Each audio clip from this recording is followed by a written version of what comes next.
The secret battle between two managerial geniuses is about to be exposed. One is heading for disaster, while the other is conquering Europe. The shocking truth about what Ruben Amorim is refusing to learn from Xabi Alonso will change how you see football tactics forever. You must watch until the end to discover the one fatal mistake that could ruin his career. The story of modern football is often told in bursts of brilliance, fleeting tactical revolutions, and coaches who burn bright only to fade when the game inevitably evolves. But every so often, the game presents us with two managers who arrive with similar roots, bound by the same tactical shape, only for their journeys to diverge into paths of glory and frustration. Xabi Alonso and Ruben Amorim are two names linked by the 3-4-3, by the idea of using structure as a weapon.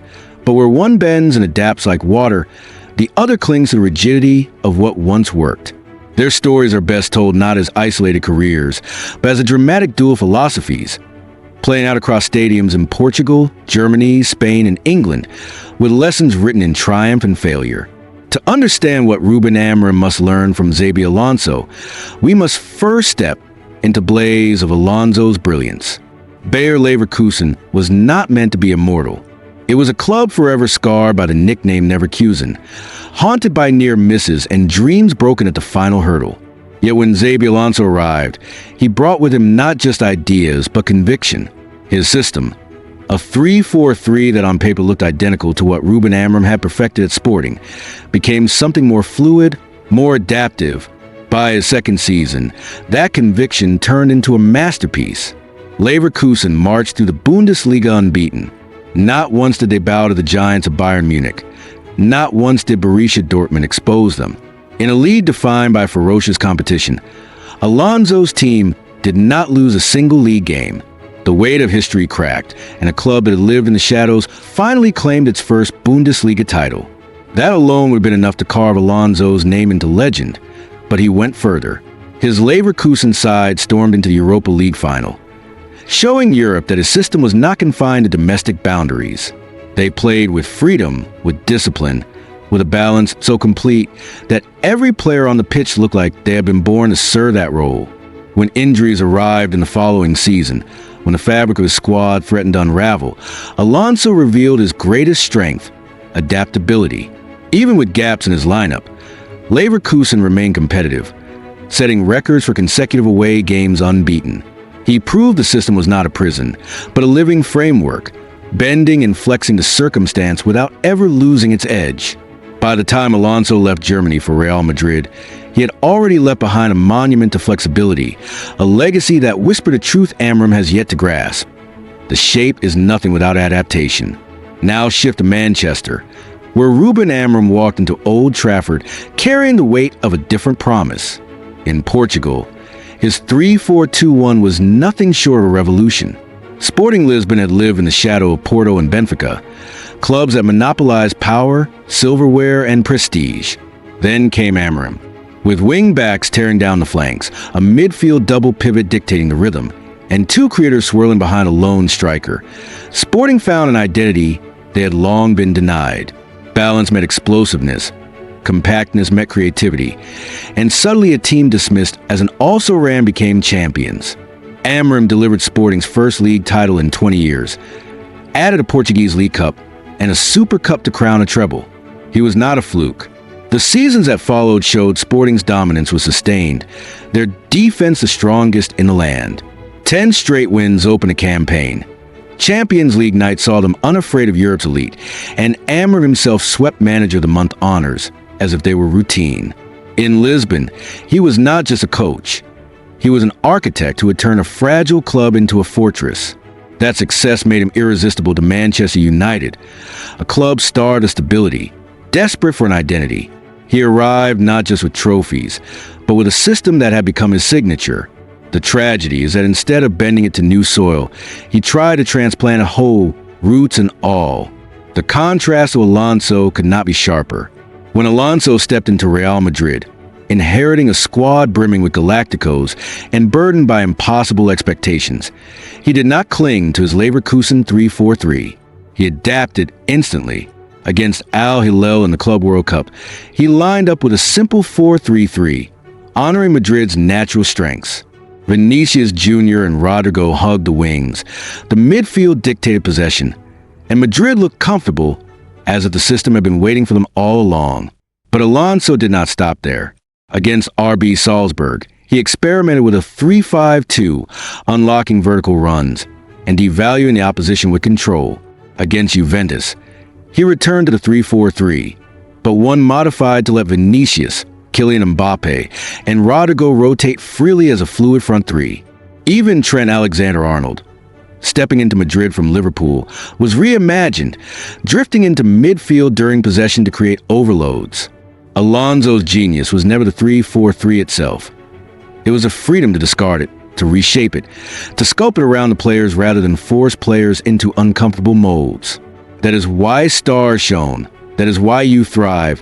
That is why Madrid's fans whisper of destiny after only a handful of games. Alonso's Madrid sat top of the table with perfect points, their balance undeniable, their play intoxicating. Meanwhile, in Manchester, Amorim's system-first obsession turned promise into confusion. His first lineup told the whole story. Johnny Evans, Matthijs de Ligt, and Noussair Mazraoui formed a back three more by necessity than natural fit.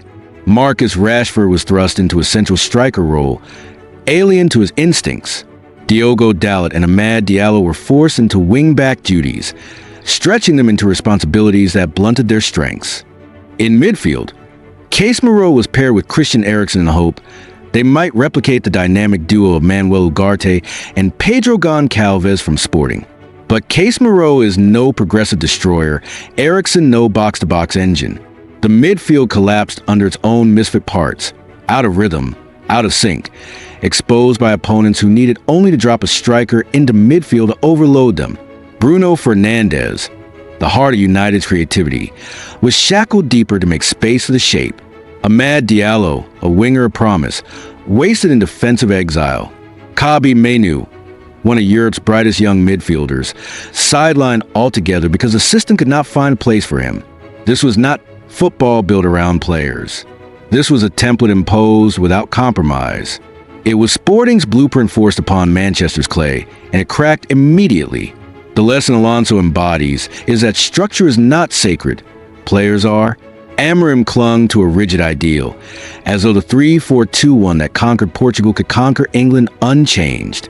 Yet the Premier League is a different beast, a league where pace, physicality, and tactical variation punish dogma. Amorim's refusal to adapt left the side vulnerable, their confidence eroding with every misplaced pass, and every transition they failed to stop. The rigidity bred predictability. Opponents knew how to stretch them, how to pull their midfield apart, how to force their wingbacks into panic. By contrast, Alonso's flexibility made Madrid unpredictable, alive with possibility. No opponent could guess what shape they would face. No player fell out of place, and the harmony of the squad sang louder than any chalkboard diagram. Yet Amorim's tragedy is not final. The story is not over.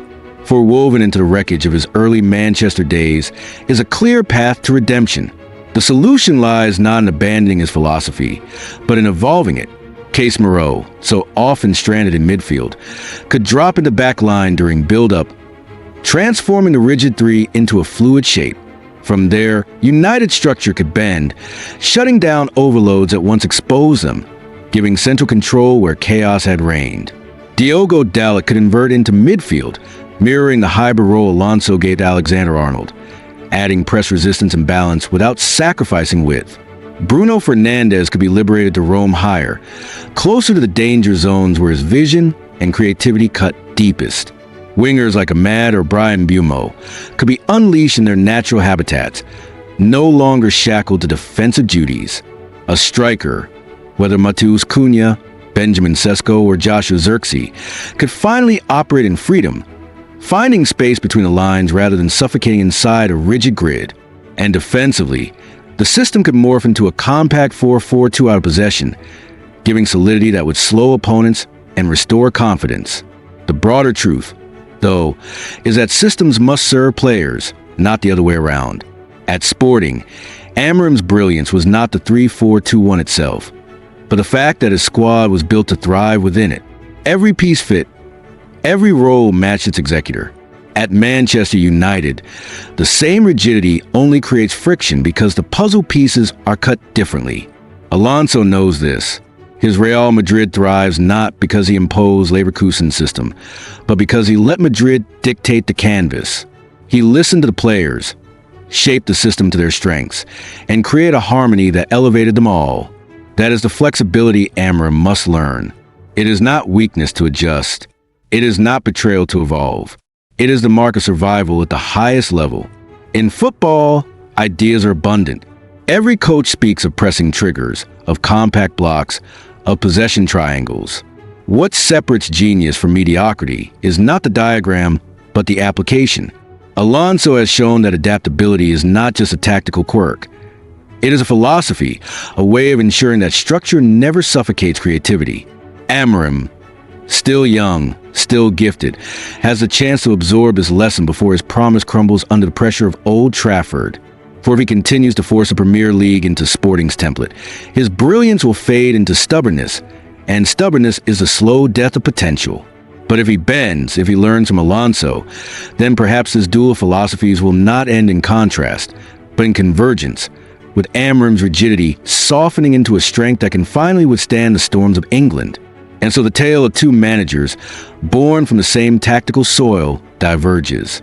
Alonso, the alchemist of adaptation, turns rigid shapes into fluid art, conquering Germany and stepping into Madrid with immediate command.